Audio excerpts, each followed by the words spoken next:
नमस्कार दोस्तों, आपका अपने YouTube channel learn with me exam में आपका स्वागत है।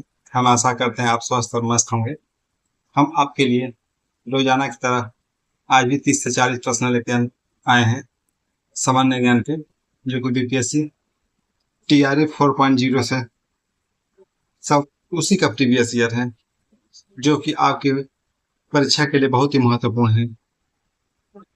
ये जितना भी प्रश्न हम आपके लिए बीपीएससी का कराते हैं, ये सब TRE 1, TRE 2, TRE 3 में सारे प्रश्न आए हुए हैं, जो आपको TRE 4 में काफी मददगार मिलेगी। चलिए आज का सेशन यहीं से शुरुआत करते हैं 121 नंबर से। किस वर्ष मोहम्मदन एंग्लो ओरिएंटल कॉलेज की स्थापना की गई थी अलीगढ़ में? 1870, 1880, 1890। उपयुक्त में से सभी या इनमें से कोई नहीं? सभी साथी उत्तर देने का प्रयास करेंगे। इसका ऑप्शन नंबर ई सही होगा, इनमें से किसी में नहीं। मोहम्मदन एंग्लो ओरिएंटल कॉलेज की स्थापना अलीगढ़ में 1877 में हुई थी, जो कि सर सैयद अहमद खान ने मोहम्मद एंग्लो ओरिएंटल कॉलेज की स्थापना की थी। कहाँ? अलीगढ़ में। इसका व्याख्या नीचे दिया गया है, आप इसे वीडियो रोक पढ़ सकते हैं। अगला प्रश्न, महात्मा गांधी का राजनीतिक गुरु कौन था? पहले दादा भाई नौरोजी, MG राणा रे, सुरेंद्र नाथ बनर्जी। उपयुक्त में से सभी इनमें से कोई नहीं? का ऑप्शन नंबर ई से होगा, इनमें से कोई नहीं। जबकि महात्मा गांधी जी के राजनीतिक गुरु गोपाल कृष्ण गोखले थे। गोपाल कृष्ण गोखले। अगला प्रश्न, मशहूर इंकलाब नारा इंकलाब जिंदाबाद किसने दिया था? मशहूर नारा इंकलाब जिंदाबाद किसने किया था? हकीम अजमल खां, चंद्रशेखर आजाद, अशरफ मोहानी। उपयुक्त में से सभी या इनमें से कोई नहीं? इसका ऑप्शन नंबर सी से होगा, अशरफ मोहानी, जो कि इंकलाब जिंदाबाद नारा दिया था। ये 1921 में उर्दू कवि भारतीय स्वतंत्रता सेनानी मौलाना हजरत मोहानी द्वारा बनाया गया था। यह 1920 के दशक के अंत में भगत सिंह द्वारा 1900 भगत सिंह द्वारा का भगत सिंह भगत सिंह द्वारा 1907 से 1931 के बीच अपने भाषणों और लेखनों के माध्यम से यह लोकप्रिय हुआ। यह हिंदुस्तान सोशलिस्ट रिपब्लिक एसोसिएशन का आधिकारिक नारा भी था। अगला प्रश्न, इनमें से कौन अहरार आंदोलन से संबंधित है? अहरार आंदोलन से संबंधित है हसन इमाम, बदरुद्दीन तैयब जी, महमूद उल हसन। उपयुक्त में से सभी या कोई नहीं? अहरार आंदोलन से संबंधित है, इसका ऑप्शन नंबर एक है होगा, हसन इमाम जी, जो कि अहरार आंदोलन की स्थापना 1910 में की गई थी। इसका नेतृत्व मौलाना मोहम्मद अली हकीम, अजमल खान, हसन इमाम, मौलाना जफर अली ने किया था और मजहर उल हक ने किया था, जो कि अहरार आंदोलन के नेता थे, जो कि लखनऊ समझौते के खिलाफ से 1916 में लखनऊ समझौता हुआ था। अगला प्रश्न, निम्नलिखित में से कौन अहरार आंदोलन से संबंधित नहीं था? इससे उस प्रश्न में संबंधित है, इस प्रश्न में संबंधित नहीं थे।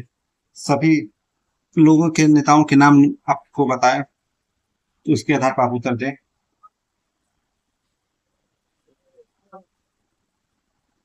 मौलाना मजहरूल हक, ये संबंधित है। मौलाना जफर अली खां सही संबंधित है कि नहीं, ये बताइए। ये भी संबंधित है। मौलाना अल्ताफ हुसैन आली कौन से संबंधित है? जिसका ऑप्शन नंबर तीसरा सही होगा, मौलाना अल्ताफ हुसैन अली हाली, जो कि आरआर आंदोलन से संबंधित नहीं थे। अगला प्रश्न, 1953 में राज्य पुनर्गठन आयोग का गठन किसकी अध्यक्षता में हुआ? तेज बहादुर सप्रू, सर फजल अली, वल्लभ भाई पटेल। उपयुक्त में से सभी या इनमें से कोई नहीं? 1853 में राज्य पुनर्गठन आयोग का गठन किसकी अध्यक्षता में हुआ? सभी साथी उत्तर देने का प्रयास करें। इसका ऑप्शन नंबर बी से होगा, सर फजल अली के द्वारा राज्य पुनर्गठन आयोग का गठन किया गया था। कब किया गया था? 1953 में, जो कि के एम पडिक्कर और एच एन पंडित राज्य पुनर्गठन आयोग गठन के सदस्य थे। अगला प्रश्न,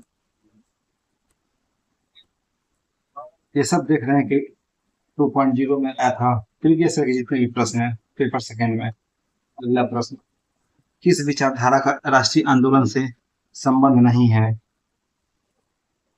गांधीवादी, उदारवादी या साम्यवादी? उपरोक्त में सभी या इनमें से कोई नहीं। किस विचारधारा का राष्ट्रीय आंदोलन से कोई संबंध नहीं था? इसका ऑप्शन नंबर ई से होगा, इनमें से कोई नहीं। जबकि गांधीवादी, उदारवादी, साम्यवादी ये सभी लोग इससे संबंधित थे राष्ट्रीय आंदोलन से। अगला प्रश्न, वह महिला स्वतंत्रता सेनानी कौन थी जो स्वतंत्रता आंदोलन की वयोवृद्ध महिला के रूप में विख्यात हुई, जो कि सबसे बूढ़ी महिला थी, वृद्ध महिला थी? और आसफ अली, गुलाब कौर बिश्नोई देवी साहब, तो सब यानी में से कोई नहीं। इसका ऑप्शन नंबर कौन सा सही होगा? इसका ऑप्शन नंबर ए सही होगा, और आसफ अली, जो कि स्वतंत्रता सेनानी थी, जो स्वतंत्रता आंदोलन में वयोवृद्ध महिला के रूप में विख्यात थी। ये 1942 में भारत आंदोलन के समय ग्वालियर टैंक मैदान में कांग्रेस का झंडा फहराया था पहले। उसी समय 1930 में, 1932 और 1941 में जेल भी जाना पड़ा, इतने वृद्ध होने की अवस्था में भी, तथा भारत छोड़ो आंदोलन के समय ये भूमिगत रहकर आंदोलन का नेतृत्व किया था। अगला प्रश्न, ब्रह्म समाज का प्रभाव मुख्य रूप से किस समूह तक सीमित था? ग्रामीण बंगाल, ग्रामीण और शहरी शिक्षित दोनों समूह में, या शहरी शिक्षित या उपयुक्त में से सब, या इनमें से कोई नहीं? ये उसी का डिफिनेशन है, व्याख्या। कौन सा उत्तर सही होगा इसमें से? सब साथ उत्तर देने का प्रयास करेंगे। इसका ऑप्शन नंबर सी सही होगा, शहरी शिक्षित लोगों के पास। चलिए आइए इसका हम लोग व्याख्या देखते हैं। ब्रह्म समाज का प्रभाव मुख्य शहरी शिक्षित वर्ग तक सीमित था। राजा राम मोहन राय द्वारा स्थापित ब्रह्म समाज, ये किसके द्वारा स्थापित किया गया था? ब्रह्म समाज राजा राम मोहन के द्वारा ब्रह्म समाज स्थापित किया था, जो कि शहरी क्षेत्रों में शिक्षित और प्रगतिशील समाज के वर्ग को प्रभावित करता था, विशेष रूप से कलकत्ता जैसे शहरों में। इसलिए ऑप्शन नंबर सी सही होगा। अगला प्रश्न, डॉक्टर बी आर अम्बेडकर के विषय में निम्नलिखित में से क्या सत्य है? उन्होंने मूक न्याय का प्रकाशन किया, उन्होंने बहिष्कृत कारणी सभा का स्थापना किया, उनके देहांत 1956 में हो गया, या एक से अधिक, या इनमें से कोई नहीं? इसका ऑप्शन नंबर कौन सा सही होगा जो कि अम्बेडकर जी के बारे में सत्य है? इसका ऑप्शन नंबर डी से, उपरोक्त में से सभी। वो मूक न्याय प्रकाशन भी किए थे, हितकारी सभा का स्थापना किए थे, बहिष्कृत इसका अधिकार 1956 में उनका देहांत भी हो गया था। उनका जन्म कब हुआ था? उनका जन्म 1891 में महू जो कि अब मध्य प्रदेश में पड़ता है, वहां पे हुआ था। उनके पिताजी का नाम राम जी मालोजी सकपाल थे, तथा माता का नाम भीमाबाई था। उनका देहांत दिल्ली में हुआ था 1956 में। कहा हुआ था? दिल्ली में। अगला प्रश्न, भारतीय स्वतंत्रता संघर्ष के दौरान किसने स्वदेशी बांधव समिति का गठन किया था? अश्वनी कुमार दत्त, बटुकेश्वर दत्त, सूर्य सेन, या उपयुक्त में से सभी, या इनमें से कोई नहीं? इसका ऑप्शन नंबर ए सही होगा, अश्वनी कुमार दत्त, जो कि 6 अगस्त 1905 में स्वदेश बांधव समिति का गठन किया था, तथा स्वदेशी वस्तुओं की खपत को बढ़ावा भी दिया था, तथा इन्होंने बिरसाल नामक बड़ी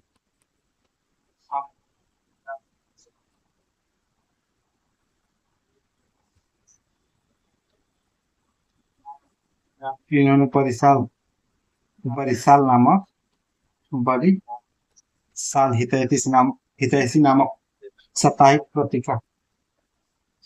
पत्रिका का प्रकाशन भी किया। अगला प्रश्न, ये सभी मिलान करना था, इसका उत्तर यही सही होगा। गरीब हटाओ किसने दिया था नारा? इंदिरा गांधी, सॉरी, इंदिरा गांधी जो थे कांग्रेस से संबंधित थे, उन्होंने दिया था। लोकतंत्र बचाओ आंदोलन कौन से दल ने किया था? जनता पार्टी, जो कि आज के युग में बीजेपी के नाम से हम लोग जानते हैं। जोतने के भूमि कहाँ मिलता था? वाम मोर्चा से संबंधित है। तेलुगु भाषा के स्वाभिमान की रक्षा किसने किया था? एन टी रामा राव ने। अगला प्रश्न, राष्ट्रीय जनता दल राजद की स्थापना किस वर्ष हुई थी? 1898, 1998, 1996, 1997। एक से अधिक या इनमें से कोई नहीं। राष्ट्रीय जनता पार्टी की स्थापना कब हुई थी? इसका ऑप्शन नंबर सी सही होगा, 1997 में। राष्ट्रीय जनता दल एक भारतीय राष्ट्रीय राजनीतिक पार्टी जिसका मुख्यालय बिहार से संबंधित है। इसकी पार्टी की स्थापना राष्ट्रीय जनता दल, जिसे वो किस नाम से जानते हैं? आरजेडी, जो कि बिहार से, इसका मुख्यालय बिहार से है, बिहार में है। तथा इसकी स्थापना किसने की थी? ये 1997 में लालू प्रसाद को सभी लोग जानते हैं, लालू प्रसाद यादव ने की थी। अगला प्रश्न, 1938 में किसकी अध्यक्षता में राष्ट्रीय योजना समिति की स्थापना की गई? राजेंद्र प्रसाद, डॉक्टर राजेंद्र प्रसाद, सुभाष चंद्र बोस, जवाहरलाल नेहरू में से सभी या इनमें से कोई नहीं? 1938 में किसकी अध्यक्षता में राष्ट्रीय योजना समिति की स्थापना की गई थी? डॉक्टर राजेंद्र प्रसाद, सुभाष चंद्र बोस, जवाहरलाल नेहरू में से सभी या इनमें से कोई नहीं? इसका ऑप्शन नंबर सी से जवाहरलाल नेहरू, जो कि 1938 में राष्ट्रीय योजना समिति की स्थापना की थी। राष्ट्रीय योजना समिति को हम एनपीसी के नाम से जानते हैं, जो कि सुभाष चंद्र बोस की पहल पर की गई थी। इसकी स्थापना से ही स्वतंत्रता के लिए राष्ट्रीय संघर्ष में वाम राजनीति का प्रभाव भी सम्मिलित हुआ। अगला प्रश्न, 1953 में राज्य पुनर्गठन आयोग एसआरसी के सदस्य कौन है?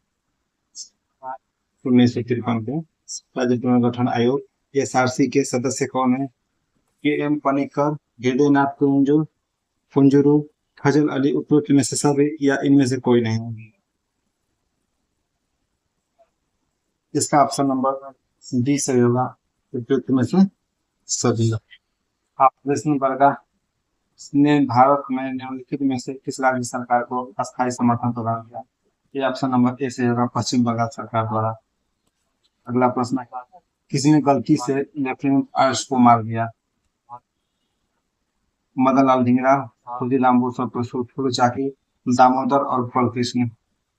इसका ऑप्शन नंबर सी से होगा, दामोदर और बलकृष्ण, जो कि महाराष्ट्र के पुणे के रहने वाले थे, जिन्होंने गलती से लेफ्टिनेंट आर्स को मार दिया। निम्नलिखित में से grand old man of India के नाम से जाना जाता है इसे? तो इसका ऑप्शन नंबर ए सही होगा, दादा भाई नौरोजी, जिन्हें grand old man of India के नाम से हम लोग जानते हैं। अगला प्रश्न, किसानों के हित में गांधी जी ने 1917 में चंपारण सत्याग्रह किसके सहयोग से किया था?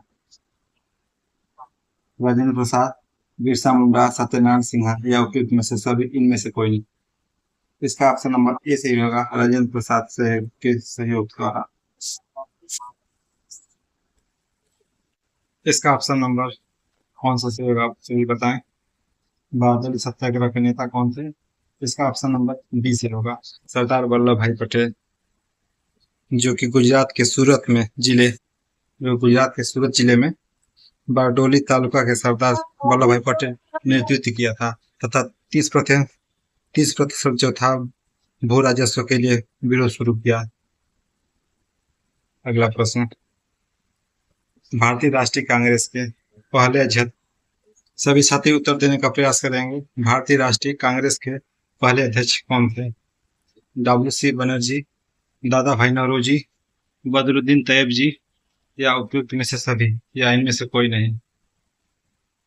पहले कांग्रेस के पहले अध्यक्ष कौन थे कांग्रेस के? इसका ऑप्शन नंबर ए सही होगा, डब्ल्यू सी बनर्जी, जो कि 1885 में ए ह्यूम ने कांग्रेस की स्थापना किया था, तथा इसका पहला अधिवेशन 1885 में व्योमेश चंद्र बनर्जी की अध्यक्षता में मुंबई में हुआ था, और दूसरा 1886 में, तीसरा ऑप्शन नंबर सी। अगला प्रश्न, निम्नलिखित में से कौन होम रूल आंदोलन से संबंधित नहीं था? बाल गंगाधर तिलक, एनी बेसेंट, सरोजिनी नायडू, उपयुक्त में से सभी, या इनमें से कोई नहीं। इसका ऑप्शन नंबर ई सही होगा, सभी लोग ये संबंधित है, ये संबंधित है, ये संबंधित है, तीनों लोग होम रूल आंदोलन से संबंधित है। अगला प्रश्न, जलियांवाला बाग कांड के दौरान भारत का वायसराय कौन था? इसे हर एक लड़का बता सकता है। ऑप्शन नंबर से ए, लॉर्ड चेम्सफोर्ड, जो कि जलियांवाला बाग हत्याकांड के दौरान भारत का वायसराय था। जलियांवाला बाग हत्याकांड, जबकि इसका कार्यकाल, लॉर्ड चेम्सफोर्ड का कार्यकाल 1916 से 1921 तक रहा। इसी के काल में 1917 में शिक्षा पर सैडलर आयोग का गठन किया गया, जो 1919 में रोलेट एक्ट पारित हुआ। 1919 में क्या हुआ था? रोलेट एक्ट पारित हुआ, जिसके विरोध में जलियांवाला बाग नरसंहार हुआ। अगला प्रश्न, निम्नलिखित में से आंदोलन महात्मा गांधी द्वारा शुरू किया गया था? भारत छोड़ो आंदोलन, असहयोग आंदोलन, या स्वदेशी आंदोलन? इस पर कोई भी लड़का देख के ही बता देगा। ऑप्शन नंबर डी, भारत छोड़ो आंदोलन, असहयोग आंदोलन तथा स्वदेशी आंदोलन। असहयोग आंदोलन 1920 से 22 तक हुआ था, और भारत छोड़ो आंदोलन 1942 से 44 के बीच हुआ था, तथा स्वदेशी आंदोलन 1905 में हुआ था, बंगाल विभाजन के विरोध में। तथा इस आंदोलन का विचार सर्वप्रथम कृष्ण कुमार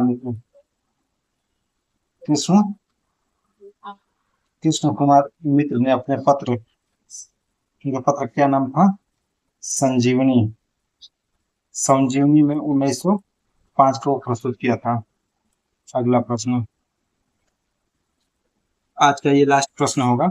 1936 में अखिल भारतीय किसान सभा AIKS की स्थापना बिहार में किसके नेतृत्व में हुई थी? जयप्रकाश नारायण, राजेंद्र प्रसाद, स्वामी सहजानंद सरस्वती। इसका ऑप्शन नंबर तीसरा सही होगा, स्वामी सहजानंद सरस्वती, जो 1936 में अखिल भारतीय किसान सभा, इसी को हम कहते हैं AIK को, अखिल भारतीय किसान सभा की स्थापना सहजानंद सरस्वती के नेतृत्व में हुआ था, जो इसके प्रथम अध्यक्ष भी थे। इस सत्र में NG रंगा इनके प्रमुख सचिव को चुना गया था, जो कि इनके प्रमुख सचिव थे। आई होप आपको ये सेशन पसंद आया होगा। हम आशा करते हैं कि आप लगातार पढ़ाई को जारी रखते हैं।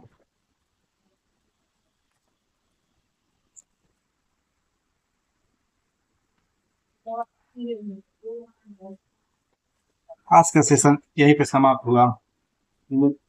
आप इस वीडियो को अपने दोस्तों, अपने साथियों के पास जरूर शेयर करें, और लाइक, सब्सक्राइब, कमेंट करना ना भूलें, ताकि हम आप लोग के कमेंट से मोटिवेट होकर और बेहतर से बेहतर आपको हम पढ़ा सके। तब तक के लिए हमारे चैनल पर बने रहिए। धन्यवाद।